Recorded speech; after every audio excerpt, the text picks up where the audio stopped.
Pues bueno, ya estamos grabando. Vamos a empezar la presentación y vamos a hablar un poco sobre el acercamiento a la alquimia, un poco sobre la alquimia, a través o usando como cuña el experimento o la técnica de saponificación de grasas. Eh, no sé si sepa alguno de ustedes de qué va esto, cómo se saponifica una grasa o qué da como resultado esto.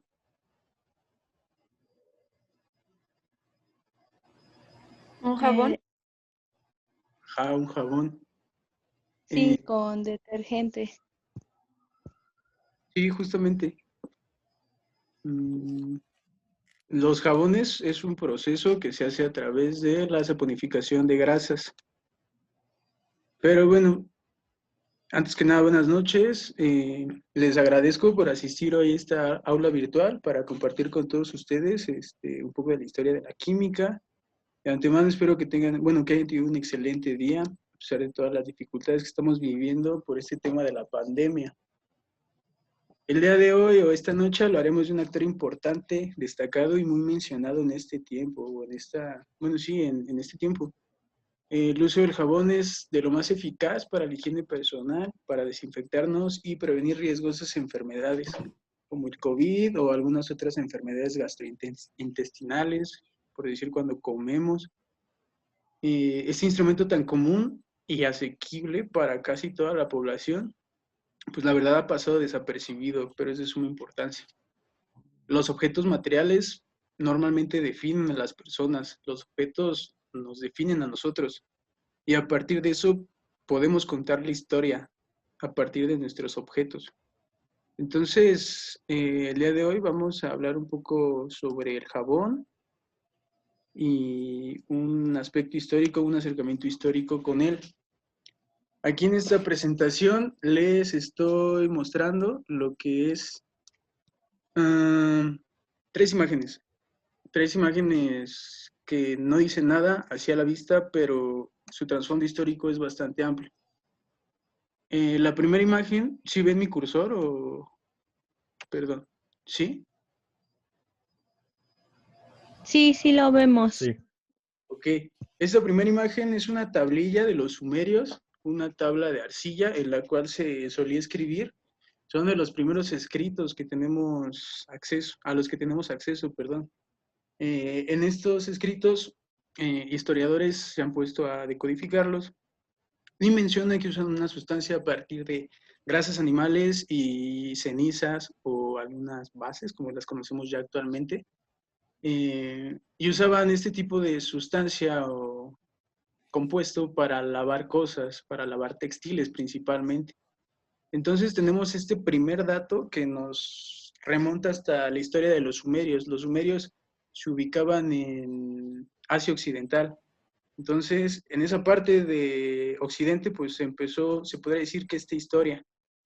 También nos remonta un poco a los romanos, que es esta parte de la izquierda. En esta parte de la izquierda podemos ver justamente este sistema de acueductos, los cuales igual son famosos los romanos, ya que fueron la primera civilización en llevar agua a su ciudad, que no estuviera cerca de un río. Podemos observar que igual una representación gráfica de algunas mujeres lavando textiles, ya no a pie de río, sino aquí están justamente lavando en estas canaletas. Y en la parte de abajo podemos ver lo que es el monte Sapo o el río Tíber, perdón, y el monte Sapo está justamente a un lado del río Tíber. El monte Sapo es importante en esta historia, dado que cuenta la historia, esto es un dato más anacrónico que diacrónico, que en este monte se hacían sacrificios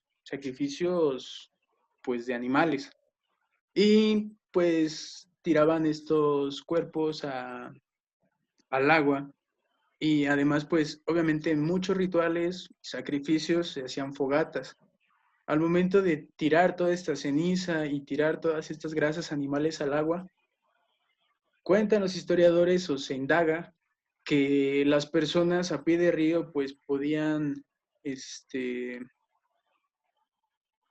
bueno, tomaban este compuesto que era un poco pastoso y al tallarlo con los textiles se empezaron a dar cuenta que pues podían limpiar la ropa de una forma mejor, más rápida, no se tardaban tanto, sus manos estaban más suaves, o sea, este es un dato anacrónico, dado que no existe algún indicio o algo que nos diga la historia fue así, pero la historia se puede contar a través de esas indagaciones. Entonces, igual, es importante el nombre del monte Sapo, porque en sí la técnica se llama saponificación, que probablemente venga justamente de este monte, el monte Sapo.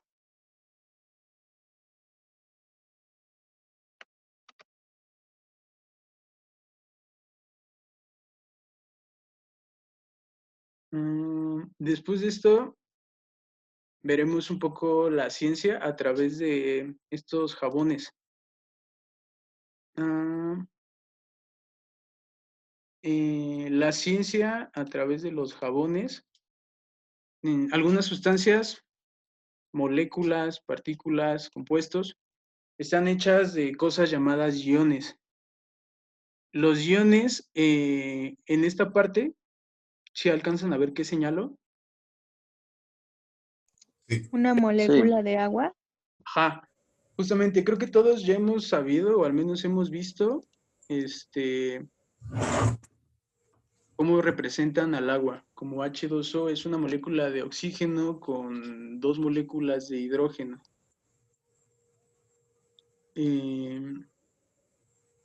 Justamente el agua tiene un estado que se llama estado molecular cuando una especie está junta. No sé si me explico. Tiene sus 2 átomos juntos o los 3 están juntos. Cuando una especie se ioniza, se separa en sus iones positivo y negativo. En este caso el oxígeno, por su electronegatividad, es el que se queda la carga negativa y deja al protón o al hidrógeno con su carga positiva. Este es un ejemplo bastante sencillo de lo que es la ionización de alguna molécula. No solo las moléculas se ionizan, también se pueden ionizar sales, bueno, se pueden ionizar grasas para hacer sales, se pueden ionizar otro tipo de compuestos. De hecho, pues no sé, los electrolitos que la gente suele tomar cuando está, pues después de una borrachera, en una cruda, pues son ricos en estos iones, dado que estos iones hacen que, pues, nuestra actividad fisiológica mejore y por ende, pues no sintamos esa resaca. En este caso, si un compuesto químico tiene muchos iones hidrógeno, se le denomina como un ácido. Y si un compuesto tiene pocos o ningún ion hidrógeno y en cambio tiene iones hidroxilo, se le denomina como una base. Una reacción muy estudiada en el ámbito de la química son las reacciones ácido-base. Como lo pueden ver, son reacciones que son rápidas, instantáneas, porque como son 2 cosas de índole distinto, pues realmente reaccionan pues cuantitativamente y rápidamente. Justamente lo que vamos a ver el día de hoy es una reacción ácido-base con una reacción con un ácido graso y una base ya muy distinta a la que se usaba antes. Antes usaban ceniza de madera, que en sí es una fuente de carbono, con grasas animales, que igual pueden ser grasas animales con las que podemos hacer nuestro jabón. En la parte de la izquierda les puse una tabla de ácidos grasos que se encuentran en la naturaleza, en comida, en alimentos, en nueces, que son de importancia en la actividad fisiológica humana. El ácido mirístico viene de una nuez, el esteárico igual viene de productos naturales, el butírico viene de la mantequilla. Hay muchos ejemplos de ácidos grasos de los que podemos partir para hacer jabones.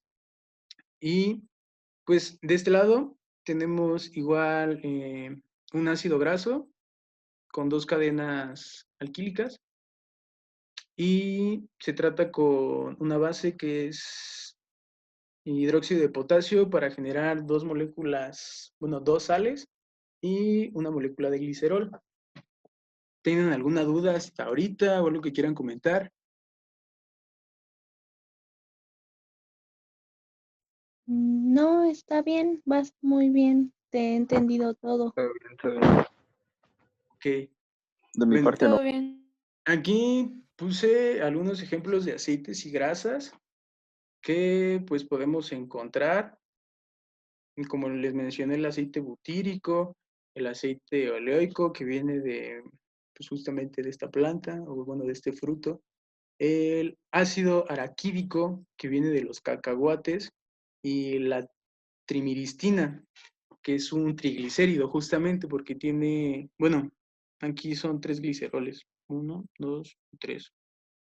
Y en el lado derecho les puse una imagen que representa cómo se comportan las grasas en medios acuosos o en el agua. Es bien sabido que el agua no se disuelve en el aceite. ¿Alguno de ustedes sabe cuál es la razón de eso?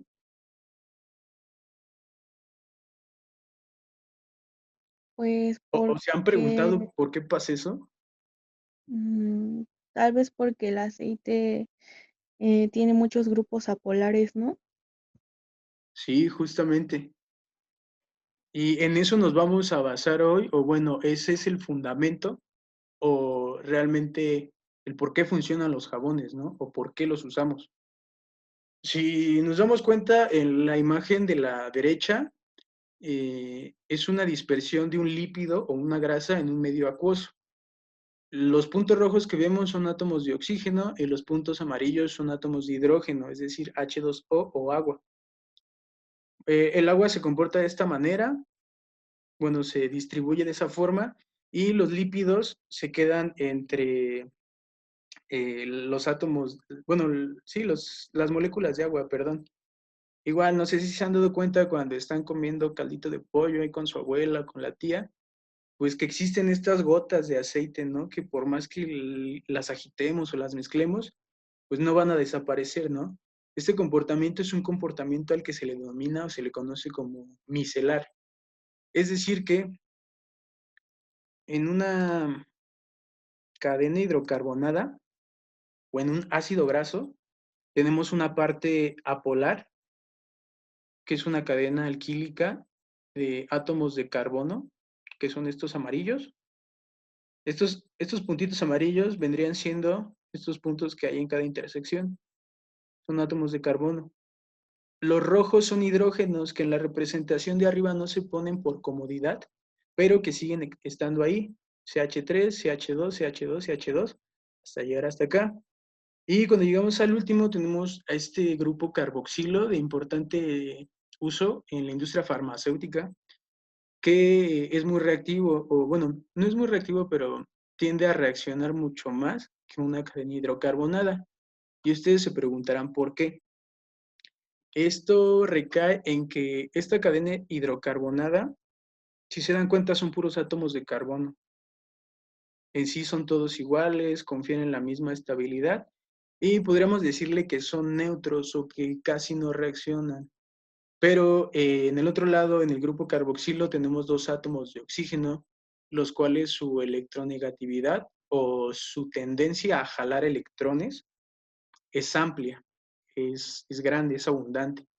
En este caso, esto hace que esta molécula sea eh, una parte apolar, una parte que no tiene interacción con el agua, y una parte polar, una parte que, como lo mismo dice su nombre, se polariza. Es decir, que cuando yo soy una persona, esta es una analogía, una persona neutral, pues no tengo pensamientos influenciados hacia izquierda o hacia derecha, hablando políticamente. Si me inclino hacia la izquierda, podría decirse que tengo un comportamiento positivo, entre comillas, y hacia la derecha un comportamiento negativo.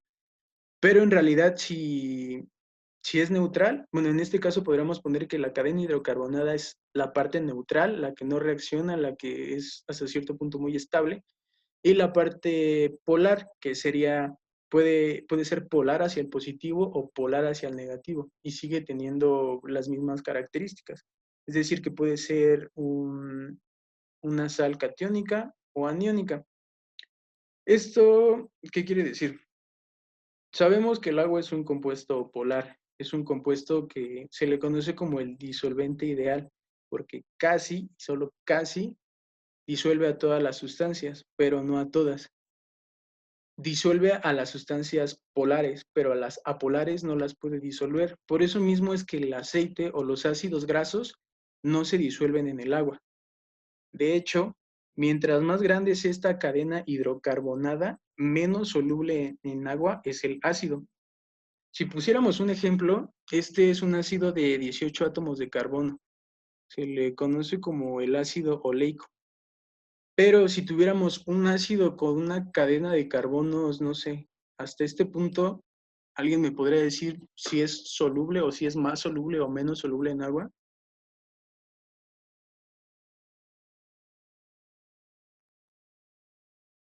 Pues de acuerdo a lo que explicaste, sería más soluble, ¿no? Ajá, porque la cadena hidrocarbonada o la cadena neutral o la cadena que no es soluble en agua es menor y la parte que sí es soluble en agua pues sigue siendo la misma. Entonces, en este caso, mientras más átomos de carbono tenga una molécula, menos soluble es, aunque pues siga teniendo esta parte que es polar.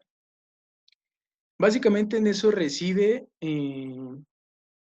las propiedades de los jabones, que los jabones, si los vemos ya desde un aspecto un poco más científico, químico, se les considera anfifilos, moléculas anfifílicas o tensoactivos.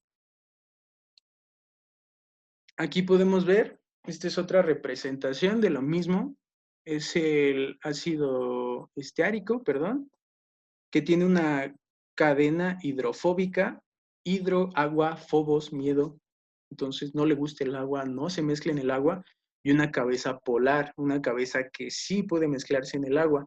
Aunque esta molécula no se mezcla en el agua porque la mayor parte es hidrofóbica, pues sí tiene una parte que llega a disolver el agua. En otra representación se puede ver así. Y las micelas que nosotros vemos, no sé, en nuestro caldo de pollo o cualquier cosa que tenga grasas, el consomé, todo eso, se comporta de esta forma. Esta parte vendría siendo la cadena hidrocarbonada, la que es insoluble, la que no se mezcla, y esta parte sería la que se mezcla un poco. Esto hace una barrera o una capa, una zona que tiene unas características específicas. Eh, entonces, pues los ácidos son estos y vamos a partir a hacer los jabones o definir por qué funcionan. Entonces, cuando tenemos un sartén sucio, podemos, no sé, cocinamos pollo y el pollo se nos quedó pegado en el sartén. Si lo tallamos simplemente con agua, si ustedes, espero que sí laven los trastes de su casa, pues se darán cuenta que si lo tallamos solamente con agua, no se despega la grasa, se queda ahí. De hecho, lo que presumen los comerciales de los jabones es que con 1 o 2 gotas de un jabón puedes arrancar la grasa. ¿Y esto a qué se debe? Se debe a que justamente los jabones tienen estas propiedades que pueden ser solubles en agua por esta cabeza polar y también pueden ser solubles en grasas por esta cadena apolar. De hecho, las propiedades de los jabones dependen de esto. Si un jabón se usa como desengrasante, tiene que tener una cola o cadena hidrofóbica grande, que sea más afín a disolver grasas. Un jabón bueno para las manos o para el aseo normal tiende a tener una cadena de 8 hasta 18 átomos de carbono. Ya después de más átomos de carbono, ya empieza a tener propiedades más para un desengrasante que para un jabón normal. Esto quiere decir que cuando tenemos grasa pegada a algún sartén, pues al usar el jabón lo que estamos haciendo es romper la tensión superficial que hay en la grasa con la del agua, poniendo este intermediario que lo que hace es con esta cadena hidrofóbica o cola de átomos que no se disuelven en agua, que se disuelven en grasas, empieza a disolver la grasa que tenemos en el sartén o la suciedad. Y esta grasa se empieza a disolver. Y cuando pasamos agua del grifo para enjuagar nuestro traste, ¿qué pasa? El agua es la que se pega o se adhiere a esta cabeza polar. Es decir, que a lo que nos ayuda el jabón es en bajar la tensión superficial de la grasa para poder despegarla, que se combine con el jabón pero que a la vez el jabón todavía pueda combinarse con el agua. ¿Y eso qué va a hacer? Que podamos lavar los trastes usando menos agua, usando menos tiempo. Entonces eso nos facilita las cosas. Básicamente, ese es el principio de una molécula anfifílica y de la mayoría de jabones que tenemos al día a día. Jabones ya sea pues, como jabón sote, que son baratos, o jabones ya más caros, como un jabón de aceite esencial. Y no sé si alguno de ustedes se ha preguntado o sepa cuál es la diferencia de estos precios, o por qué una barra de 200 gramos cuesta 10 pesos y otros una barra de 200 llega a costar arriba de 150 pesos.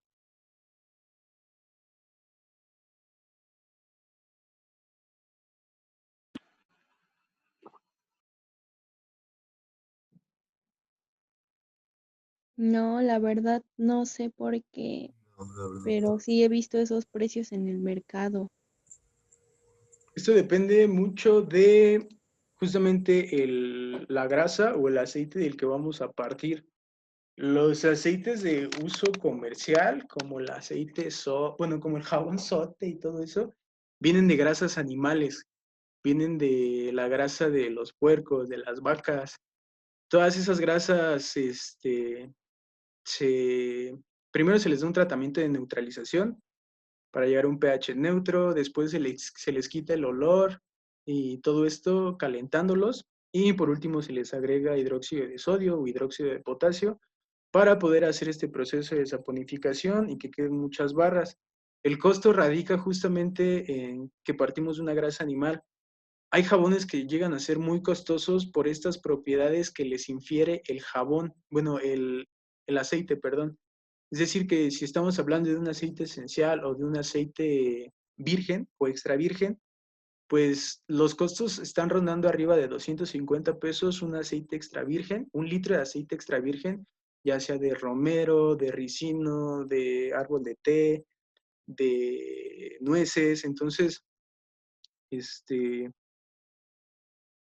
pues de eso radica el costo de todo esto y las propiedades, ¿no? Unos solamente son para lavar ropa y otros te lo pones en la cara y te queda la cara bastante humectada.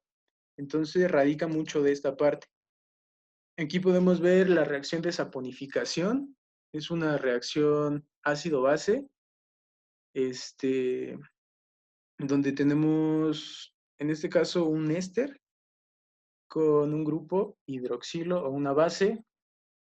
El mecanismo de reacción es bastante sencillo, es una adición sobre un grupo carbonilo, se hace un intermediario tetraédrico. Este intermediario tetraédrico, por su desestabilización, expulsa a un éster y te queda un ácido carboxílico. Después el ion alcoxído o el ion del éster eh, abstrae el protón y te queda un ion carboxilato. Esta cadena R depende del ácido del que partamos. Si usamos ácido como el que está acá, pues esta cadena, todo esto simboliza a la R. Y esto ya tiene esta cadena hidrocarbonada que es soluble en aceites y este cachito que es soluble en agua, que eso nos da una propiedad anfifílica, que es lo que buscamos para hacer jabones. Para preparar un jabón, realmente es bastante sencillo.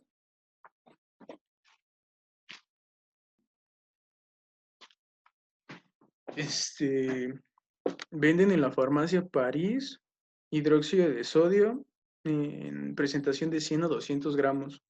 Cuesta 40 pesos el botecito, es barato, te alcanza para bastante, pero hay que notar que es tóxico. Entonces, sí hay que manejarlo con cuidado. Para poder hacer el jabón, medimos 20 gramos de estas perlas del hidróxido. Agregamos 100 mililitros de agua destilada, de preferencia. Esta adición debe de ser poco a poco, dado que esta reacción es exotérmica, es decir, produce calor. Y sí es notorio, o sea, si lo hacemos en un vaso de vidrio o de plástico, se va a empezar a empañar las paredes de este recipiente, por lo mismo de que sí empieza a hacer mucho calor y pues hay vapor de agua. Y medimos 100 mililitros de un aceite comercial, podemos usar aceite de cocina, podemos usar inclusive aceite requemado. Sí, ese aceite que ya no se ocupa, ese aceite que contamina muchísimo nuestros mares y nuestros ríos, lo podemos reutilizar para hacer jabones y pues ya no contaminar tanto. Y si alguno de ustedes tira aceite por las coladeras, no lo hagan, es muy malo.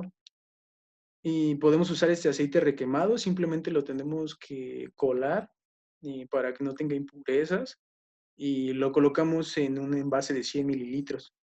Ya que tenemos eso, vamos a usar el recipiente que previamente ya tenemos con el agua y el hidróxido de sodio y le vamos a agregar a la mezcla los 100 mililitros de aceite. Después de esto vamos a agitar vigorosamente por 30 minutos. Si se puede, pueden agitar con una batidora. Una batidora para mí es lo más asequible o lo más prudente porque la agitación tiene que ser vigorosa y durante 30 minutos, si no el jabón no va a terminar de saponificar y al final se te va a separar en dos fases. Entonces todo el aceite no se va a poder integrar. Entonces es muy importante que se haga durante 30 minutos y se tiene que dejar reposar durante 28 días, dado que después de ese periodo de 28 días tenemos la certeza de que no nos va a quedar nada de hidróxido de sodio sin reaccionar, dado que si nos queda hidróxido de sodio sin reaccionar, sí nos puede llegar a quemar las manos o más que nada quemar las manos y resecarlas, y eso es algo que no queremos. En esta reacción tenemos como punto de partida un aceite vegetal, hidróxido de sodio y como productos de la reacción vamos a tener la sal de ese aceite vegetal, que sería el jabón, y vamos a tener glicerol o glicerina. Esto es un humectante natural de la reacción y la verdad que igual está padre porque además de que ya hace un jabón, sí te deja las manos como suaves, relucientes y más humectantes que un jabón comercial, porque al momento de quitarle estos olores a los jabones, pues le quitan un poco esta característica. Entonces, no sé si tengan alguna pregunta, algo que quieran agregar o algo por el estilo. Sí, yo tengo una pregunta. Ujú. Si, por ejemplo, o sea, esto se me hace una idea muy padre que preparemos nuestro propio jabón, pero ¿cómo podemos hacer para que también tenga un olor agradable? Ah, Porque, sí, sí, sí, ajá, sí. Como tal, esta reacción no te da ningún olor, simplemente te da las propiedades de un jabón. Pero si queremos agregarle ya sea un colorante o un desodorante, o un odorante más bien, pues podemos comprar esencias. Las esencias las venden en muchos lados. Esencias vegetales o pigmentos vegetales. Yo la verdad no los incluí en la receta para, pues obviamente al usar un ingrediente, pues generas que alguien haga ese ingrediente y hasta cierto punto pues estás generando un poco más de mm, producción. Pero igual se le puede poner gotas de aromatizante. Normalmente los venden así, son pequeños. De hecho, ay, por aquí tengo unos, pero voy a tardar mucho en buscarlos. Con una o dos gotas para esta receta de 200 mililitros está perfecto. Te quedan los jabones oliendo bien. Si le echas muchas gotas, la verdad sí va a quedar oliendo muchísimo, muchísimo, hasta llegar a ser un punto desagradable. Igual del colorante. Si le ponemos mucho colorante, nos va a pintar nuestras manos. Entonces, si ustedes deciden comprar colorante, igual una gota o dos máximo, y con eso tienen para colorear bien sus jabones. Igual algo bonito que pueden ponerles, acá lo hicimos con hojas de romero, con hojas de citronela y hojas de albahaca, y se lo pusimos en la mezcla. Entonces ya cuando ponen la mezcla en un recipiente o en un molde, le pueden poner estas hierbas para pues darle un poco más de vista o estética a su jabón.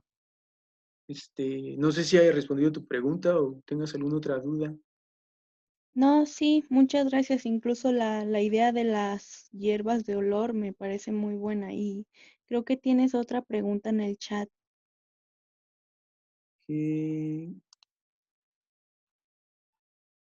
Permítanme un segundo.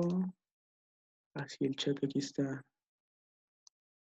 Te quedaría un jabón líquido o sólido. Ok.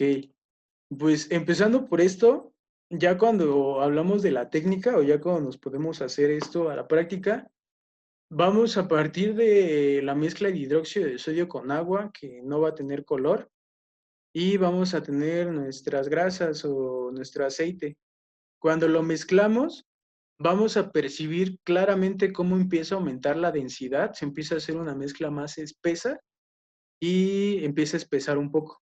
Después de 30 minutos de agitación vigorosa, va a seguir líquido. Va a ser un líquido mucho más denso o más pesado que el del que empezamos o del de partida, pero sí va a terminar siendo un líquido. Por eso es importante dejarlo reposar y agitarlo bien, porque si lo agitamos 10 minutos bien, vigorosamente, y lo dejamos reposar, después de tal vez 12 horas se va a separar la parte del aceite que no se alcanzó a mezclar bien y abajo va a empezar a solidificar. Pero si hacemos esta mezcla bien, por eso yo les recomiendo que lo hagan con una batidora, nos vamos a asegurar que todo el aceite se mezcla bien y después de los 30 minutos vamos a seguir viendo esta mezcla líquida, pero como van avanzando los días, esta mezcla pues va a empezar a solidificar, a solidificar, a solidificar, y eso nos va a ayudar ya después de los 28 días a poder usarlo. Dependiendo del ácido, bueno, sí, del ácido del que vamos a partir, va a ser si va a lavar mejor o va a sacar más espuma o diferentes características del jabón. Entonces, creo que de mi parte será todo. Espero que pasen una excelente noche. La sesión ya está a punto de terminar, dado los requerimientos de Zoom. Y si quieren unirse a otro conversatorio, pues vamos a seguir este debate después de esto. Entonces, muy buenas noches a todos y los espero para la siguiente sesión. Muchas gracias, Carlos. Muchas gracias, señor Carlos.